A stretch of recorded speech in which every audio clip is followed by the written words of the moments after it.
Assalamualaikum warahmatullahi wabarakatuh. Perkenalkan nama saya Gita Nisa dengan NIM 211344154. Di sini saya akan memenuhi tugas ujian akhir semester saya yaitu dengan mata kuliah Quran dan Hadis BK dengan dosen pengampu Dr. Randa Eni Nuraini MSI.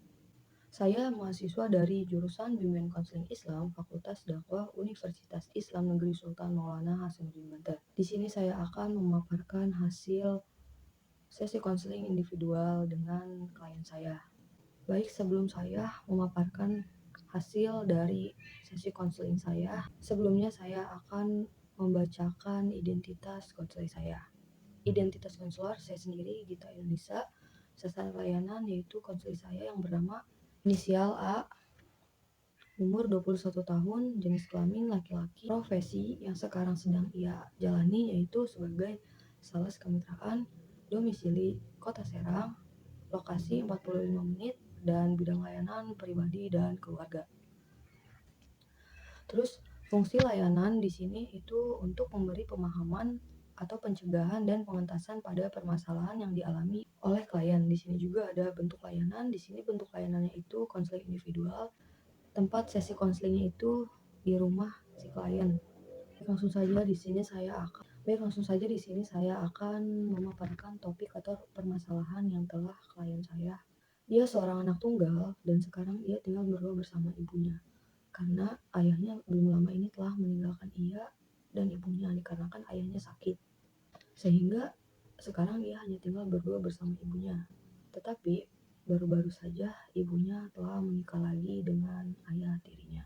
Pada tahun 2022 kemarin, ia pun telah menyelesaikan pendidikan menengah atasnya dan sekarang ia sedang bekerja di salah satu perusahaan dan ia menjadi bagian sales kemitraan. Sebenarnya ia ingin melanjutkan pendidikannya hingga perguruan tinggi, namun ada beberapa kendala yang mengharuskan ia bekerja. Selama ia bekerja, banyak sekali problem-problem yang ia temui. Salah satunya problem menurunnya penjualan pada akhir tahun ini hingga perekonomian yang menurun. Keresahan mengenai ekonomi memang hal yang lumrah. Setiap orang pasti saja mengalaminya. Sales memang salah satu pekerjaan yang menantang. Kenapa tidak? Karena di setiap akhir tahun, tingkat pembeli menurun dan rata-rata orang pasti akan membelinya di awal tahun baru. Harga diskon yang diberikan memang sangat menggiurkan para konsumen. Di akhir tahun, kebanyakan dari mereka untuk menahan uangnya. Hal inilah yang terkadang menimbulkan khawatir berlebihan juga bagaimana untuk menafkahi keluarga lebih lanjut. Karena di setiap akhir pembeli juga memilih menahannya.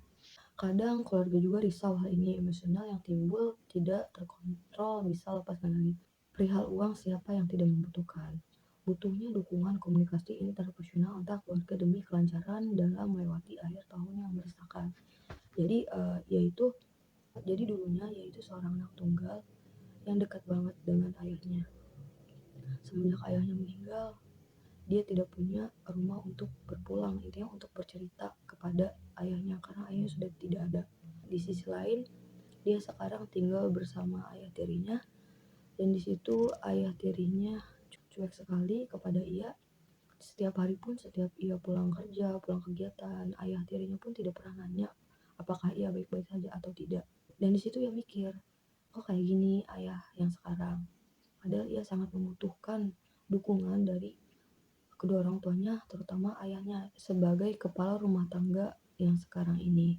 Tetapi ayahnya malah cuek, lebih peduli kepada adik-adiknya dibanding kepada ia yang anak pertama harus bekerja keras sendiri. Intinya ayahnya itu sangat cuek kepada ia. Nah, di sini juga tujuan layanan yang saya pakai yang pertama ada pengentasan permasalahan, yang kedua mengambil keputusan secara matang, yang ketiga menjadi lebih tenang, yang keempat memilih mana yang baik dan benar, yang kelima menjadi lebih terbuka dan jujur terhadap dirinya sendiri dan orang lain, yang keenam belajar mempercayai diri sendiri dan orang lain. Di sini juga ada langkah-langkah kegiatan layanan. Poin A, ada tahap awal. Jadi pada tahap awal konseling, konselor perlu melakukan dan memperhatikan beberapa hal sebagai berikut. Yang pertama ada tending, membangun hubungan dan memberikan suasana yang hangat untuk konseling agar konseling dapat secara sukarela dan terbuka terhadap permasalahan. Yang kedua, membangun rapor. Yang ketiga, sikap dan jarak duduk konselor dan konseling perlu menjaga jarak duduknya yaitu 80-100 cm. Yang keempat, penstrukturan. Konselor perlu menanyakan kepada konseling apakah sudah pernah melakukan konseling atau tidak. Jika sudah, maka konselor hanya melakukan penstrukturan sebagian. Dan jika belum, konselor perlu melakukan penstrukturan penuh. Yang kelima, negosiasi kontrak, membangun perjanjian antara konselor dengan klien. Berisi yang pertama ada kontrak waktu, berapa lama waktu pertemuan yang diinginkan oleh klien dan konselor. Yang kedua ada kontrak tugas, yaitu berbagi tugas antara konselor dan klien. Yang ketiga ada kontrak kerjasama dalam proses konseling, yaitu terbitanya peran dan tanggung jawab bersama antara konselor dan konseling dalam seluruh rangkaian kegiatan konseling. Yang keenam ada need assessment, yaitu di mana konselor dan klien mulai menunjukkan masalah klien. Pada tahap ini, konselor melakukan penjelajahan masalah agar klien mempunyai perspektif dan alternatif baru terhadap masalah yang sedang dialaminya. Di sini ada tahap inti. Jadi dalam tahap inti yaitu mengeksplorasi dan bertanggung jawab masalah klien lebih dalam. Mengeksplorasi masalah dimaksudkan agar klien mempunyai pemikiran secara matang, baik itu dari sisi kekurangan atau kelebihan yang sedang dialaminya.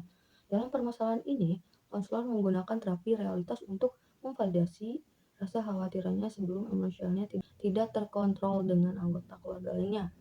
Rasional emotif terapi atau RET adalah jenis terapi yang memandang bahwa manusia adalah subjek yang sadar akan dirinya dan sadar akan objek-objek yang dihadapinya. Manusia adalah makhluk yang berbuat dan berkembang serta merupakan satu kesatuan, yang berarti manusia itu bebas berpikir, bernafsu, dan berkehendak. Di sini ada ayat Al-Quran yang berkaitan dengan problem yang dialami oleh klien, yaitu yang dijelaskan dalam Al-Quran surat An-Nisa ayat 1 agar terjadi jalan ikatan sosial dalam keluarga muslim yang semestinya.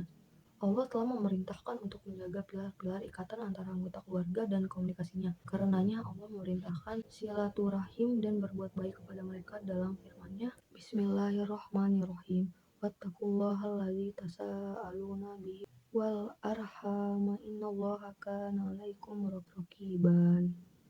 Dan bertakwalah kepada Allah yang dengan mempergunakan namanya kamu saling meminta satu sama lain, dan peliharalah hubungan silaturahmi. Sesungguhnya Allah selalu menjaga dan mengawasi kamu. Quran Surat An-Nisa ayat 1. Dan diperjelas lebih dalam lagi di hadis yang telah ditetapkan dari Nabi SAW bahwa beliau bersabda, La yadhulul jannata qati'ah. Tidak masuk surga orang yang memutus silaturahim. Hadis riwayat Bukhari dan Muslim. Yang dimana maksud dari Al-Quran dan hadis ini menjadi komunikasi antar keluarga. Walaupun memang ada atau tidaknya saudara, di antara mereka tetaplah nafkah dan kasih sayang terutama dari bapak tirinya. Harusnya memperlakukan adil dengan baik dan juga saling menyayangi anak tirinya. Karena kalau memang bapak tirinya tidak menyanggupinya, itu boleh diambil keputusan antar keduanya dalam keluarga. Lagi pula ini menyangkut mental bagi anaknya yang masih butuh dukungan emosional untuk melanjutkan hidupnya. Selanjutnya data terakhir. Jadi setelah konseling memperoleh solusi, lalu berjanji akan berubah demi dirinya dan sekitarnya. Lalu konseling diakhiri dan konseling merasa ia memiliki jalan untuk masalah yang dihadapinya.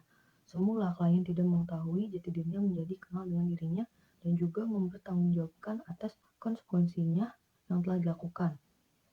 Yang pertama itu konselor bersama klien membuat kesimpulan mengenai hasil proses konseling.